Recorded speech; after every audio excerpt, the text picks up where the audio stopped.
With us now are Richard Salgado and Michael Brown. Welcome to the show. Thank you. Thank you. Nice to have you guys both here. Great now, to be here. Rich is a correspondent on our show, so he's often here, and I always ask him, I'm like, well, who are your friends? Who should come around? And he invited you, so how are you today? I'm great to be out and about. Oh, I know, right? It's a beautiful, sunshiny day. Air in our lungs, it feels so good. So, absolutely. Richard, how did you meet Michael, and why is he still your friend today? I beg him to be my friend. You did?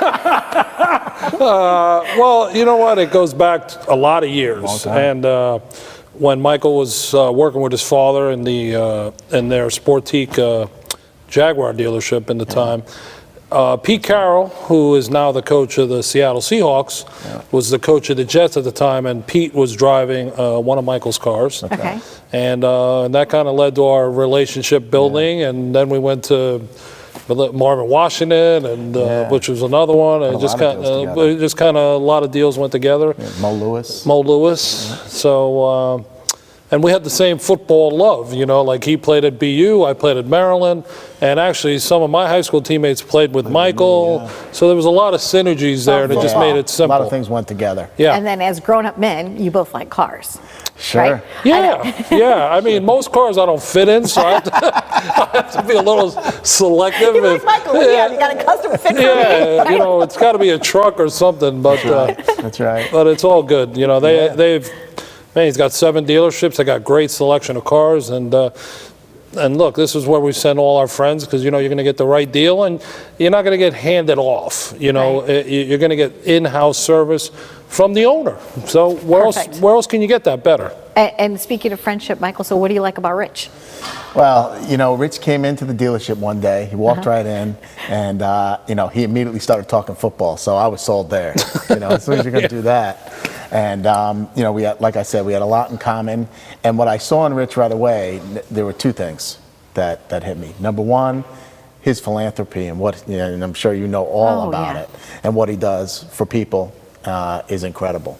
And then number 2, his ability to network. I mean, he's a superstar networker, right? Yeah. And we know that about Rich, and he's proven that time and time again with so many people that have come to us for business. So it's been a great relationship.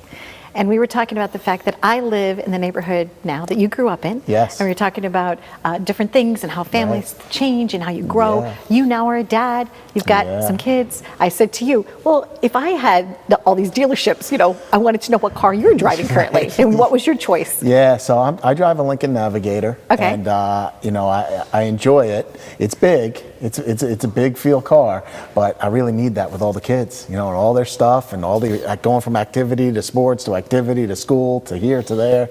I need something big. Yeah, it's a nice vehicle. Yeah. It's kind of funny. I'm like, where are you today? Well, I left at 5 this morning, and I'm at a pool, and then I'm going here, then I'm going there, then I'm going to work, and then I got to go to a practice. And I'm like, man, I thought I had it rough, but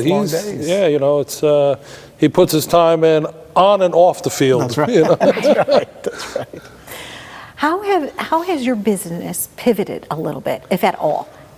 Because of COVID? Yeah. It's pivoted a lot. Okay. So we got hit pretty hard. I had over 50 people get sick. Okay. I have about over 700 employees, but over 50 of them got sick. And so I elected, even though service departments for us were deemed essential, I closed everything. Okay. Because people had some fear. Right. So I closed everything for the better part of a month.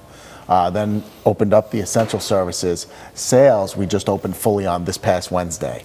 So what we focused on during the closure was we did a campaign, and it got picked up by the local news and the local radio stations. And basically, if you called us, we were still answering the phone, but it wasn't to sell your cars. It was to basically do you favors. Anyone who was compromised, we'd either take you to the doctor or go to a pharmacy for you. We'll do your food shopping. The best one was someone called and said, me and my husband, we want to get our mulch done, but we're too old and we can't do it. We went and bought 20 bags of mulch and we threw it down for them. So it was just some feel-good stuff to get everyone through a really tough time. I love that, and that's why you guys are friends, right? You're both all heart, you know.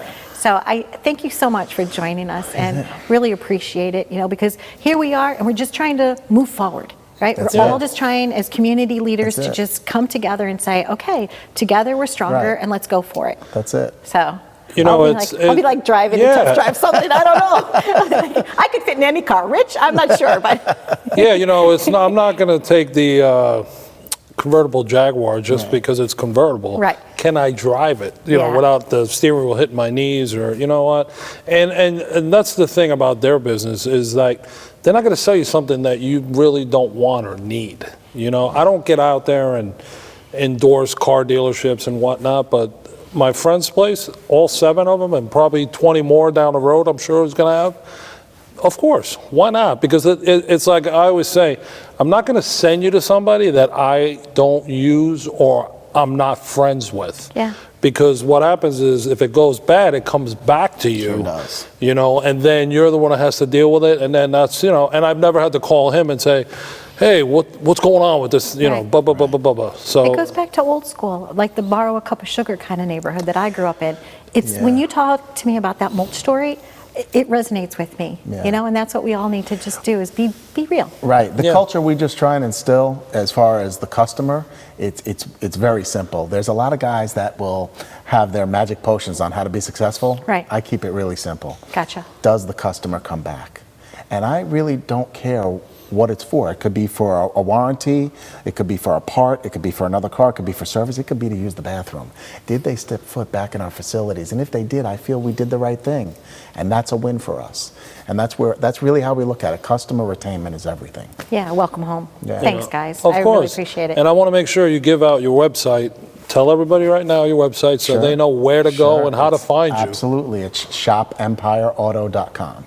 Can't be easier than That's that. simple. Thank you, guys. Thank you Happy so journeys much. to you both. Thank you so much. Thank you. Yay, love you, Rich. I'll see you again next month on the show. Stay tuned. You know I love Big Daddy Rich Salgado, don't ya? Be well.